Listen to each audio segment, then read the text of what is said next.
Hello, नमस्कार माझ्या लाडक्या विद्यार्थी मित्र आणि मैत्रिणींनो. आज आपण आपला नवीन टॉपिक चालू करणार आहे, एअर, वॉटर अँड पोल्युशन. एकदम सिंपल शब्द आहेत, नेहमीचे शब्द आहेत आपले. एअर म्हणजे हवा, वॉटर म्हणजे पाणी आणि पोल्युशन म्हणजे काय, तर पोल्युशन हा नेहमी आपण शब्द ऐकत असतो. पोल्युशनचा अर्थ असते प्रदूषण. आणि प्रदूषण म्हणजे काय की एअर असो, वॉटर असो, जमीन असो, ज्या गोष्टी काय होतात, खराब होतात किंवा प्रदूषित होतात, दूषित होतात, तेव्हा आपण त्याला पोल्युशन झाला असं म्हणतो. तर ह्या तिन्ही गोष्टीविषयी, नैसर्गिक गोष्टीविषयी आपण आज चर्चा करणार आहे. तोपर्यंत या दोन इमेज बघा.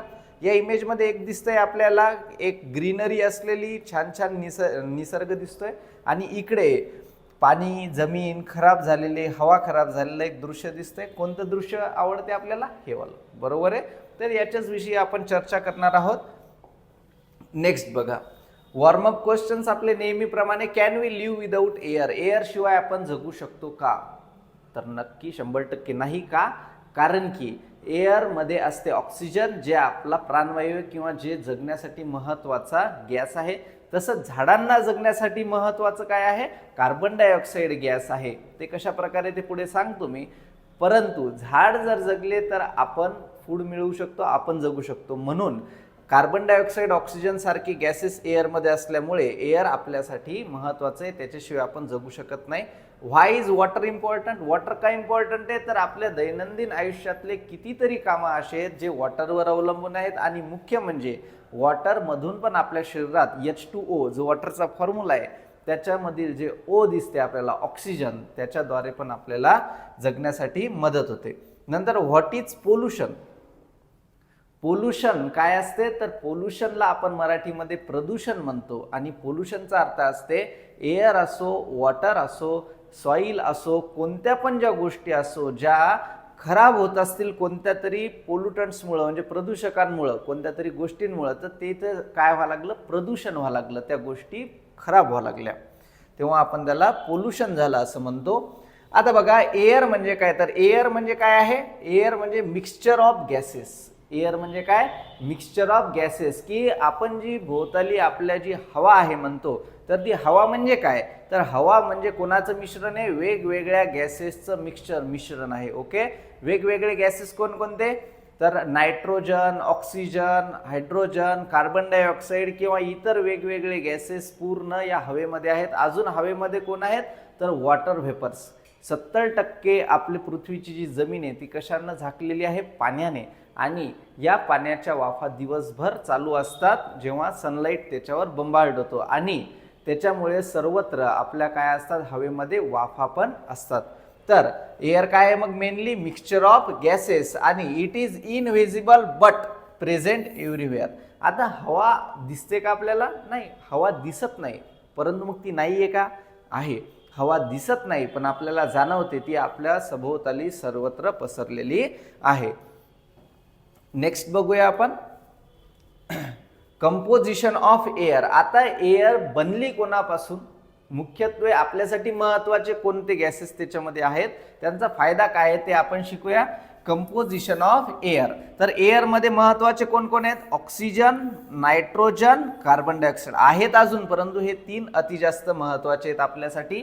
बघा, ऑक्सिजन आपल्याला कशामध्ये मदत करते? ब्रीदिंग, म्हणजे श्वास घेण्यामध्ये काय होते? मदत होते, आणि त्याच्याद्वारे आपल्याला ऑक्सिजन कमी पडतो. नायट्रोजन हा पृथ्वीवरच्या पूर्ण एअरपैकी लार्जेस्ट पार्ट आहे.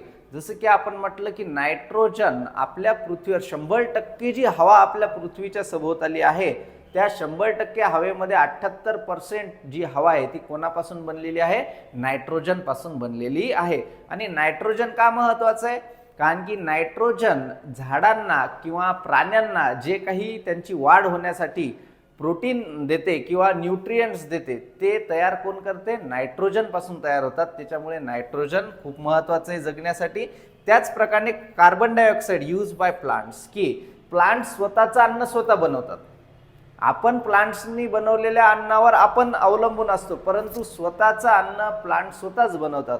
त्या प्रोसेसला काय म्हणत असतात? फोटोसिंथेसिस. लक्षात ठेवा, प्लांट स्वतः अन्न बनवतात, त्याला फोटोसिंथेसिस. आणि त्या फोटोसिंथेसिस प्रोसेसमध्ये कोण महत्वाचा असते? एक घटक कार्बन डायऑक्साईड. त्याच्याशिवाय फोटोसिंथेसिस होऊ शकत नाही. मग झाडांना जगण्यासाठी काय महत्वाचं आहे? Carbon dioxide gas. तर अशा प्रकारे हे 3 गॅस पृथ्वीवरच्या हवेमध्ये महत्वाचे आहेत. नंतर एअरचं महत्व काय आहे? ब्रीदिंगसाठी, बर्निंगसाठी. आता इथे बघा एक नवीन आपल्याला पोर्शन दिसतोय, बर्निंग. बर्निंग म्हणजे ज्वलन किंवा जळणे. माचीसची काडी जरी आपल्याला पेटवायची असेल तर तिथं त्या रिॲक्शनच्या वेळेस तिथं ऑक्सिजन गरजेचं आहे. ऑक्सिजन जिथे नाही तिथे आगच लागू शकत नाही. मग कोणती पण गोष्ट जर जळायची असेल तर तिथं काय असावं लागते? ऑक्सिजन. नंतर plants need CO2 for photosynthesis. आत्ताच आपण म्हटलं की जी महत्वाची प्रोसेस आहे झाडाची, स्वतःचं अन्न स्वतः तयार करणे, फोटोसिंथेसिस, त्याच्यामध्ये काय महत्वाचं आहे? Carbon dioxide.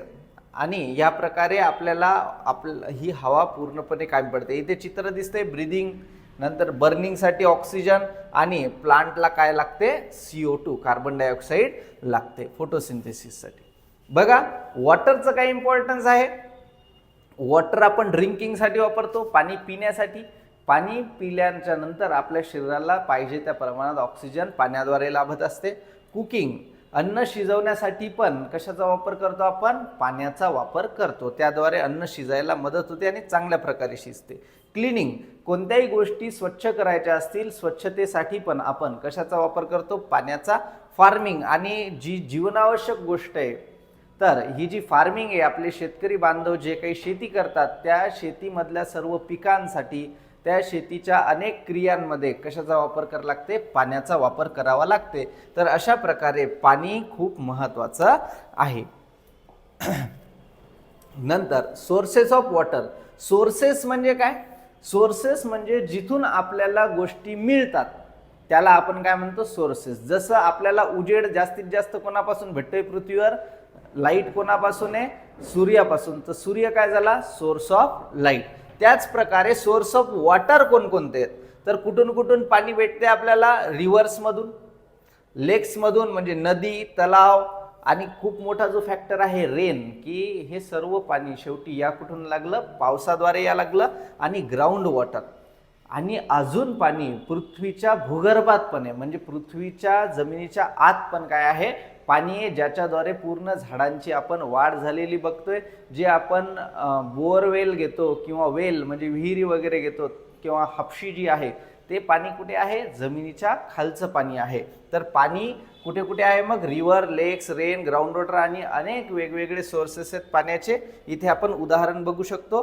रिव्हर, लेक, रेन आणि ग्राउंड वॉटर, म्हणजे या हापशीमध्ये कुठून आले पाणी? ग्राउंडमधून, म्हणून ते ग्राउंड वॉटर आपण म्हणू शकतो. नेक्स्ट बघा वॉटर सायकल. आता वॉटर सायकल विषयी जास्त तसं तर सविस्तर टॉपिक आहे, परंतु आपण बेसिक चर्चा करणार आहे. वॉटर सायकल म्हणजे इथे आपण बघतोय की सर्वात पहिले पाण्याच्या सनलाईटच्या सहाय्यानं काय होतात? वाफा होत असतात. मग पाण्याच्या वाफा व्हायला लागल्या म्हणजे लिक्विडचं कन्व्हर्जन कशामध्ये व्हायला लागलं? वाफा म्हणजे गॅसमध्ये. आणि मग त्या प्रोसेसला आपण काय म्हणतो? इव्हॅपोरेशन. काय म्हणतो? इव्हॅपोरेशन. मागील लेक्चर्समध्ये आपण बघितलेलं इव्हॅपोरेशन म्हणजे काय?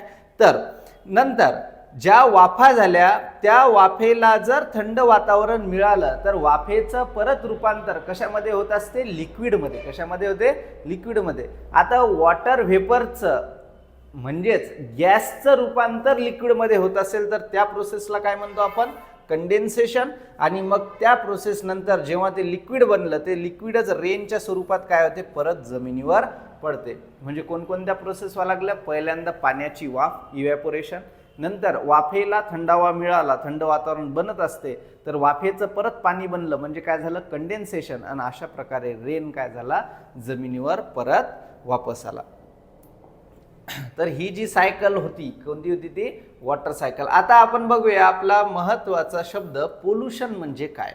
तर पोल्युशन म्हणजे जसं आपण सुरुवातीला सांगितलं, तर पोल्युशन म्हणजे जे आपल्याला नको असलेले किंवा वाईट जे बदल आहेत पर्यावरणातले, इन्व्हायरमेंट मधले, ते वाईट बदल म्हणजे पोल्युशन. जसं की बघा पोल्युशन म्हणजे हार्मफुल चेंजेस इन इन्व्हायरमेंट, आपले निसर्गातले जे काही आपल्याला हानिकारक असणारे बदल आहेत ते म्हणजे काय असते, पोल्युशन.